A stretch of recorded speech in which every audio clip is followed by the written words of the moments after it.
கர்த்தருக்கு ஸ்தோத்திரம். இன்றைய காலை மன்னா. மிகச்சிறிய தண்டனை. அப்பொழுது காயின் கர்த்தரை நோக்கி, எனக்கு இட்ட தண்டனை என்னால் சகிக்க முடியாது என்றான். ஆதியாகமம் 4:13-14. உண்மையில் காயின் குற்றமற்ற தன் சகோதரனை கொலை செய்தது, தேவனிடத்தில் கோபம் கொண்டது, அவரிடம் பொய் உரைத்தது, அவரையே கேள்வி கேட்டது போன்ற மிக கொடிய பாவங்களை செய்திருந்த போதிலும் அவன் தண்டிக்கப்பட வேண்டிய விதத்தில் தேவன் அவனை தண்டிக்கவில்லை. உண்மையில் அவர் விதித்த தண்டனைகள் அவனுக்கு மறைவான ஆசீர்வாதங்களாகவே இருந்தன.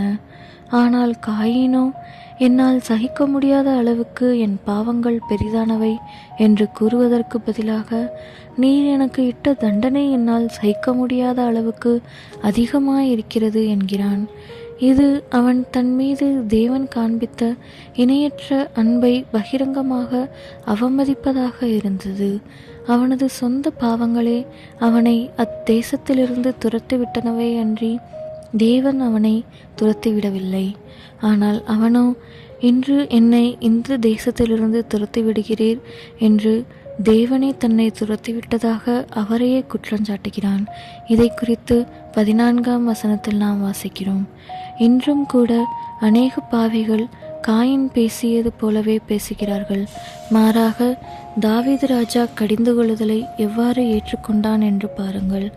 தீர்க்கதரிசியானவன் தாவீதின் பாவத்தின் நிமித்தம் அவன் மேல் வரவிருந்த தேவனுடைய நியாய தீர்ப்பை அவனுக்கு தெரிவித்த போது அவன் தேவனுக்கு முன்பாக தன்னை மிகவும் தாழ்த்தி அவரது தண்டனையை ஏற்றுக்கொண்டான்.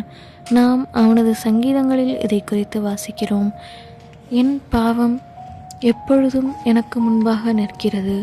தேவரீர் ஒருவருக்கே விரோதமாக நான் பாவம் செய்து உமது கண்களுக்கு முன்பாக பொல்லாங்கானதை நடப்பித்தேன் என்று சங்கீதம் 51:3-4 அவன் கதறி அழுகிறதை நாம் காண்கிறோம். மற்றொரு சந்தர்ப்பத்தில் அவன் கர்த்தரை நோக்கி, இதோ நான் தான் பாவம் செய்தேன், நான் தான் அக்கிரமம் பண்ணினேன், உம்முடைய கை எனக்கும் என் தகப்பன் வீட்டுக்கும் விரோதமாயிருப்பதாக என்று 2 சாமுவேல் 24:17 கூறுகிறான். தேவனுடைய பிள்ளையே, நாமும் கூட தாவீதின் இருதயத்தை போன்ற இருதயம் உள்ளவர்களாய் இருக்க வேண்டும் என்று தேவன் விரும்புகிறார். நாம் தவறு செய்யும்போது நம்மை தாழ்த்தி எஸ்ராவை போல், தேவரீர் எங்கள் அக்கிரமத்துக்கு தக்க ஆக்கினையை எங்களுக்கு இடாமல் தப்பவிட்டீர் என்று சொல்வோமாக. அதை குறித்து எஸ்ரா 9:13 நாம் வாசிக்கிறோம்.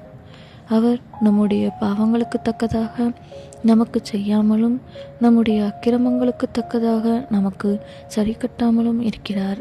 சங்கீதம் 103:10. ஆமேன்.